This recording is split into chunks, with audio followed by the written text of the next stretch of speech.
সূরা নূহ এর 11 থেকে 13 নং আয়াত পর্যন্ত এখানে কি আলোচনা করা হয়েছে, হযরত নূহ আলাইহিস সালাম তার জাতিকে কি প্রতিশ্রুতি দিয়েছিলেন, এই আয়াতগুলির মধ্যে আল্লাহ রাব্বুল আলামিন সেগুলো তুলে ধরেছেন।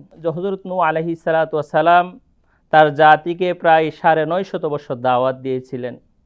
দীর্ঘ সময় দাওয়াত দেওয়ার পরও তার জাতি তার এই দাওয়াতকে বারংবার প্রত্যাখ্যান করেছে। শুধু প্রত্যাখ্যান করে নাই, কোরআনের সূরা নূহ এর 7 নম্বর আয়াতের মধ্যে বলা হয়েছে, হযরত নূহ আলাইহিস সালাতু ওয়াস সালাম যখন তার জাতিকে দাওয়াত দিত তখন তার জাতি কানে আঙ্গুল দিয়ে রাখতেন।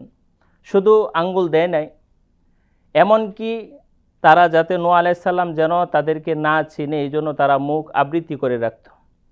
হযরত নূহ আলাইহিস সালাম যখন দেখলেন যে তারা ঈমান আনতেছে না, দীর্ঘ সময় তাদেরকে দাওয়াত দিয়েছে কিন্তু তারা বারংবার এই দাওয়াতকে প্রত্যাখ্যান করেছে, তখন তিনি তাদেরকে সর্বশেষ বললেন, হে জাতি, তোমরা শুধু আল্লাহ তাআলার কাছে একটা বার ক্ষমা প্রার্থনা করো। আল্লাহ সুবহানাহু ওয়া তাআলা, তোমরা যে দীর্ঘ সময় আল্লাহ তাআলার দ্বীনকে, আল্লাহ তাআলাকে প্রত্যাখ্যান করেছো তা আল্লাহ ভুলে যাবেন এবং তোমাদেরকে ক্ষমা করে দিবেন। যেটা নাকি সূরা নূহ এর 10 নম্বর আয়াতের মধ্যে আল্লাহ তাআলা বলেছেন, ইস্তাগফিরু রাব্বাকুম, তোমরা আল্লাহ তাআলার কাছে ক্ষমা প্রার্থনা করো, নিশ্চয়ই আল্লাহ তাআলা ক্ষমাশীল। তো এখানে তার একজন নবী তার উম্মতের প্রতি কতটুকু দয়াশীল হলে এরকম কথা বলতে পারে।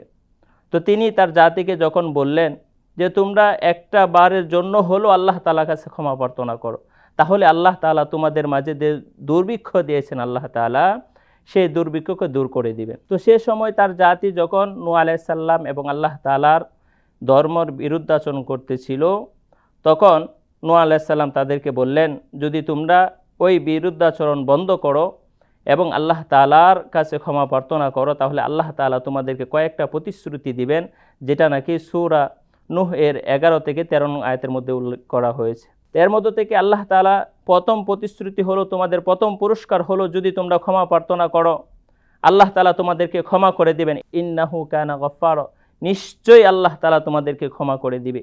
2 নাম্বার পুরস্কার হলো, তোমাদের যদি তোমরা ক্ষমা প্রার্থনা করো এবং আল্লাহর দ্বীনের প্রতি যদি ফিরে আসো, তাহলে ওয়ায়ুরসিলিস সামা আলাইকুম মিদরারা, আল্লাহ রাব্বুল আলামিন তোমাদেরকে যে দুর্ভিক্ষ দিয়েছে এই দুর্ভিক্ষ দূর করে দিবেন। কিভাবে?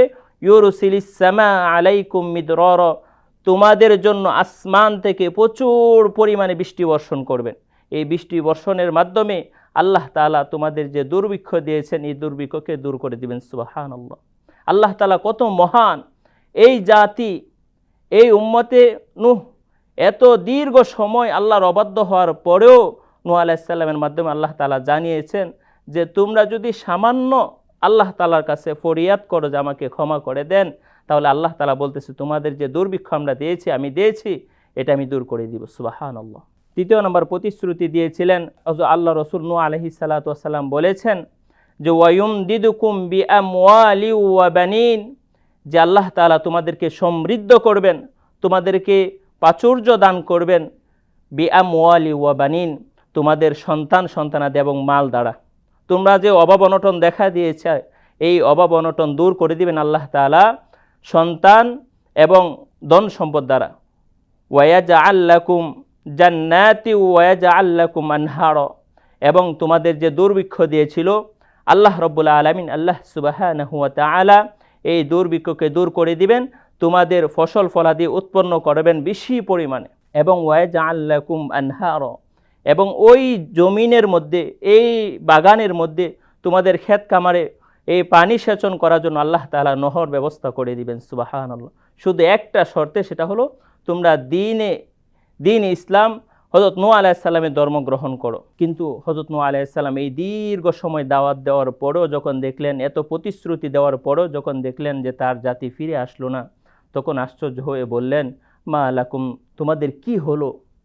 মা লাকুম লা তারজুনা লিল্লাহি ওয়াকারা, হে জাতি তোমাদের কি হলো? তোমরা একটা বারের জন্য আমি বলছি ফিরে আসো, একটা বারের জন্য বলছি আল্লাহর কাছে ক্ষমা প্রার্থনা করো, এত প্রতিশ্রুতি আল্লাহ তোমাদেরকে দিচ্ছেন, কিন্তু তোমাদের কি হলো যে তোমরা আল্লাহ তাআলার বরত্ব স্বীকার করতেছো না, আল্লাহ তাআলার এই মহামান্বিত স্বীকার করতেছো না?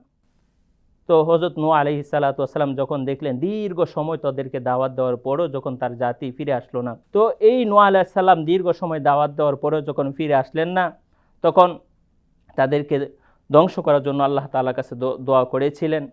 তো এই আজকের এই তাফসির থেকে আমরা কি শিক্ষা পাই, যে এই তাফসির আল্লাহ তাআলা কেন বর্ণনা করলেন এই আয়াতগুলো? তো এই আয়াতগুলো বর্ণনা করার একটা কারণ হলো, একটা মেসেজ আল্লাহ তাআলা দিয়েছেন যে উম্মতে মুহাম্মাদি, তোমরাও যদি তোমাদের নবীর সাথে এরকম আচরণ করো, এরকম বিরুদ্ধাচরণ করো, তাহলে আল্লাহ তাআলা নূহ আলাইহিস সালামের জাতিকে যেভাবে ধ্বংস করেছিলেন তোমাদেরকেও ধ্বংস করে দিবেন। তো আল্লাহ তাআলা আমাদের সকলকে আল্লাহ রসুল এবং আল্লাহ তাআলার হুকুম মেনে চলার তৌফিক দান করুক। সবাইকে মুবারকবাদ জানিয়ে শেষ করছি। আসসালামু আলাইকুম ওয়া রাহমাতুল্লাহি ওয়া বারাকাতুহু।